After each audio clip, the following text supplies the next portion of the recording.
Nous voici donc au croisement des avenues Anatole France et Franklin Roosevelt. Pour être sûr d'être au bon endroit, regardez l'image qui apparaît sur votre lecteur. Vous voyez bien la même chose que moi.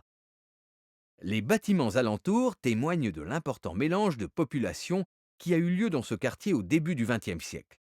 À cette époque, les immeubles et les villas cossues côtoyaient les habitations des travailleurs plus modestes.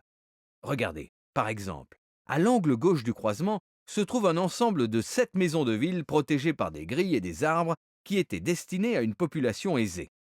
Sur l'écran de votre lecteur, vous pouvez voir plusieurs d'entre elles.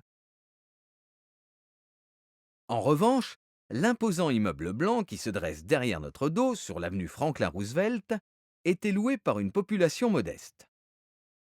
Avant de reprendre notre jeu de pistes, laissez-moi vous présenter un nouveau style d'architecture. Il s'agit de l'Art déco. L'immeuble en briques situé à l'autre angle du croisement est un bon exemple de ce mouvement apparu dans l'entre-deux-guerres. Son nom vient de l'Exposition internationale des arts décoratifs organisée à Paris en 1925. Vous vous demandez sans doute comment reconnaître un immeuble art déco? Eh bien, voici quelques astuces.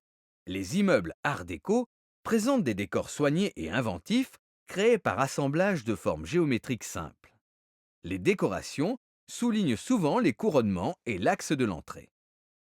Mais reprenons l'enquête. L'énigme numéro 13 indique: descendez vers le sud de la France et arrêtez-vous au premier croisement.